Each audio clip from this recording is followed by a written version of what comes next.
What up? What up? What up? What up? What up, world? Tap. Welcome to the Monday jump off. Get into the swing of things this morning. What an incredible week it's been.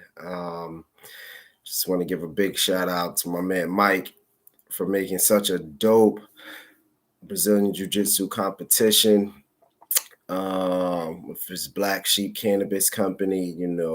It's always a blessing and an honor to see people manifest, envision something in their mind and then manifest it into the physical world. So I just want to give a big shout out to my guy Mike, and shout out to everybody at Dan Koval Brazilian Jiu Jitsu. Thanks for you. It's love to see the team there supporting many of our own that competed that day, and just gonna keep rocking out. And it's just, oh man, I just woke up, a little behind because I've been on the go, but I'm here as always. So let's just get right into it. We got some cool stuff. I got a cool topic to discuss from a particular member, or let me call him a family member. And, they want to stay anonymous, but they want the question, answered. I'm going to do my best to answer it. But before I start, we're going to open up with some Acts of Faith by Von Zant. Today's December 13th.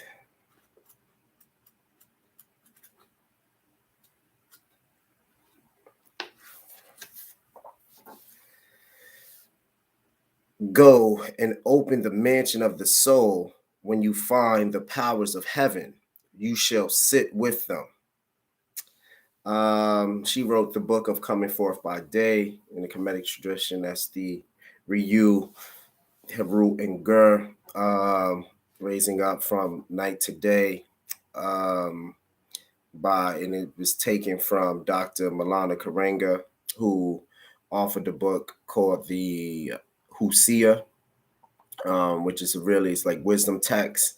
So basically, Karenga took a lot of wisdom texts from the pyramids and things of that nature, and the pyramid text and the Shabaka stone, and he made like a book in reference to, the different scribes of ancient Kemet.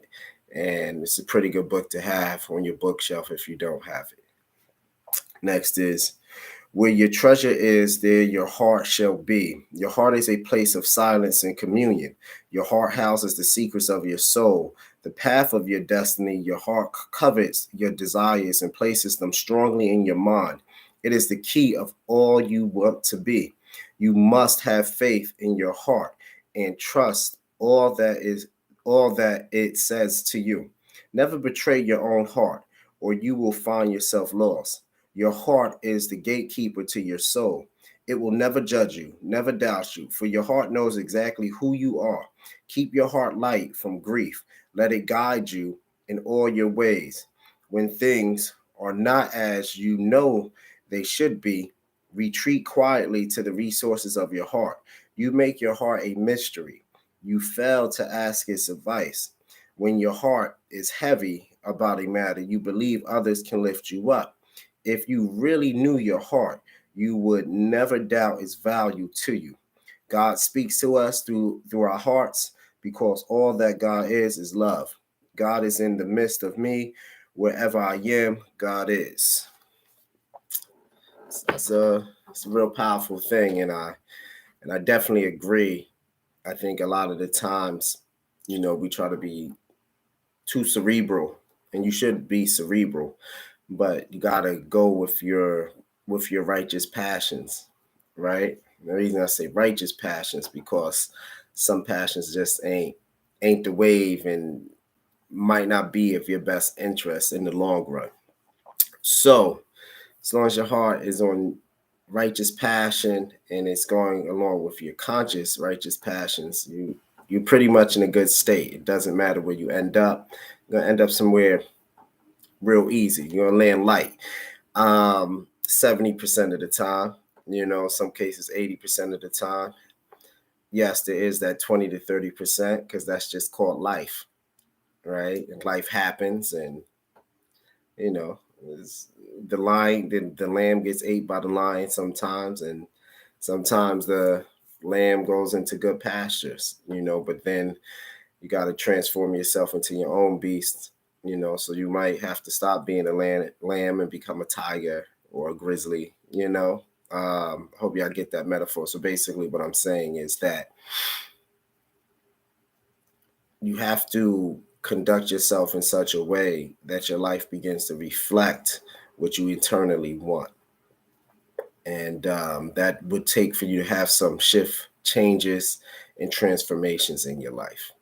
Whether you like it or not, we all got to go with the flow of life.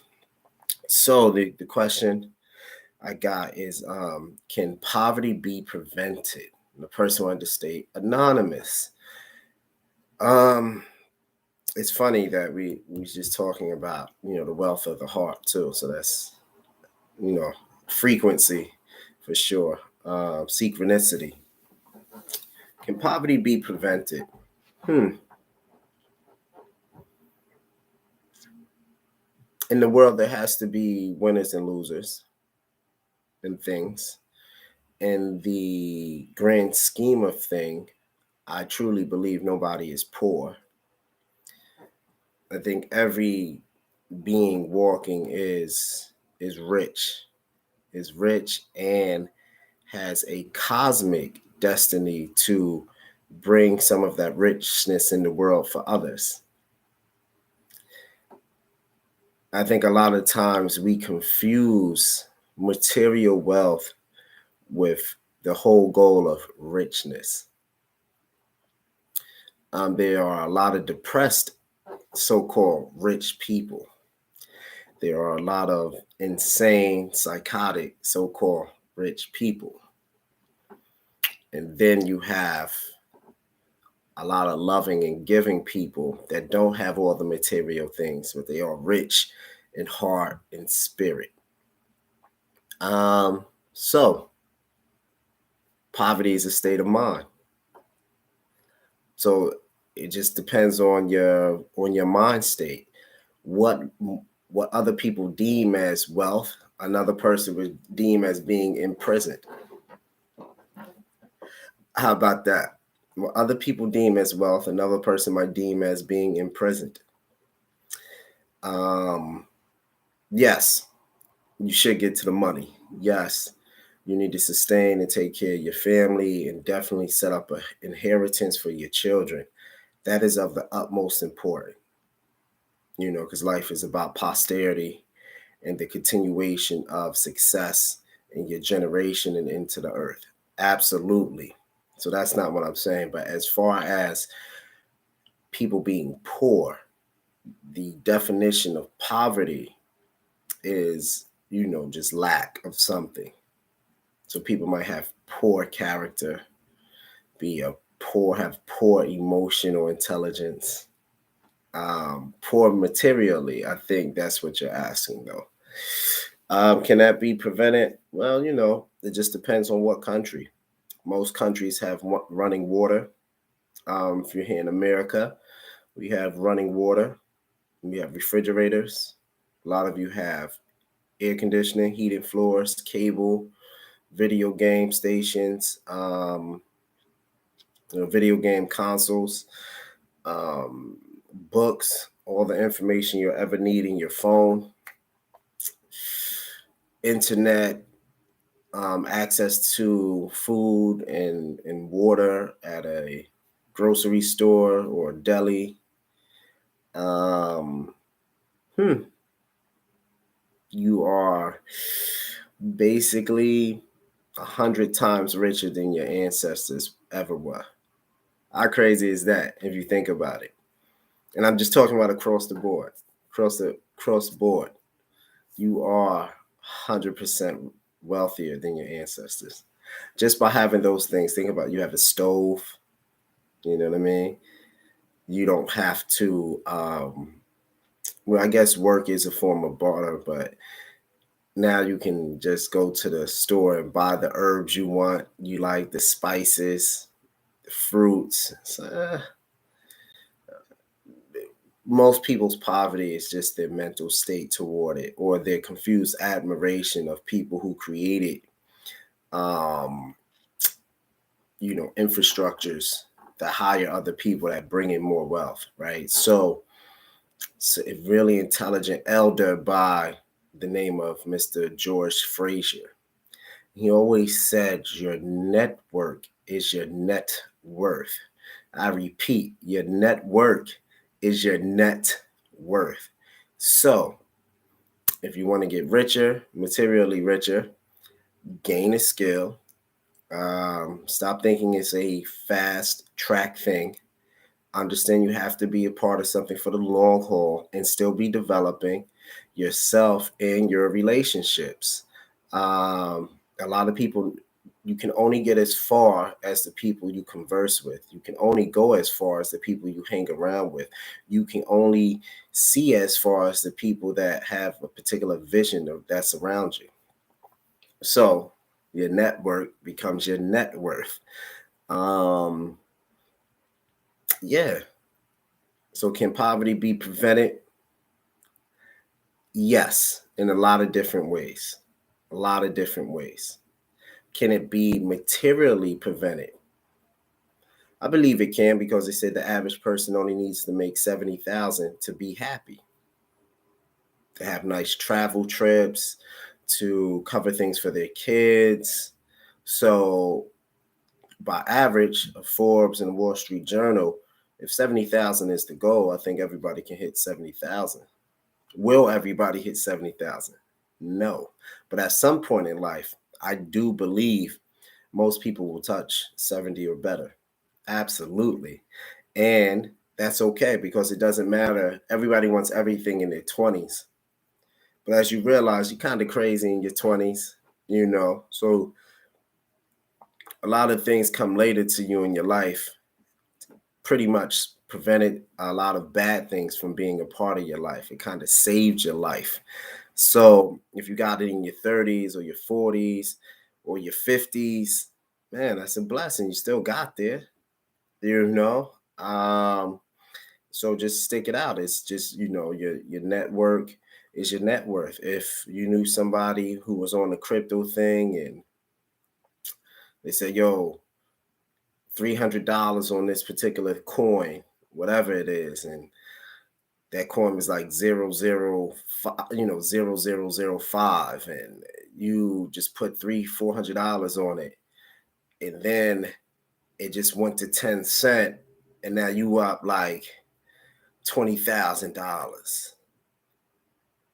But if you never take the chance in life, if you don't bet on yourself, you're gonna always be in a particular situation. There will be no leeway out.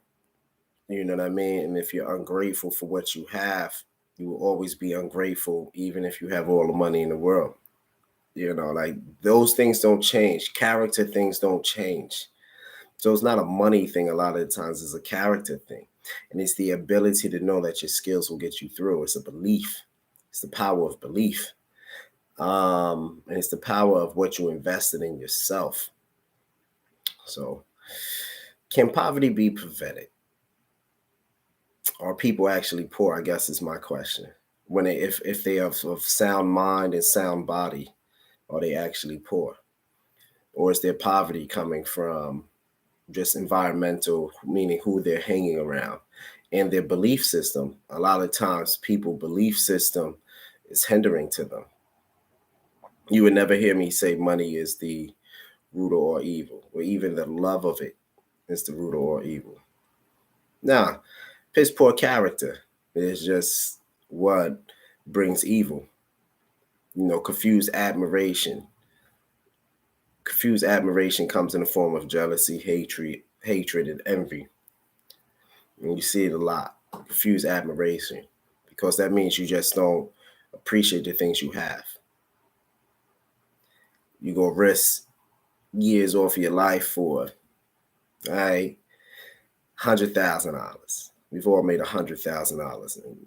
That ain't no money. You can piss $100,000 off. Like literally, you can piss that off. But now you got this beautiful child in the world.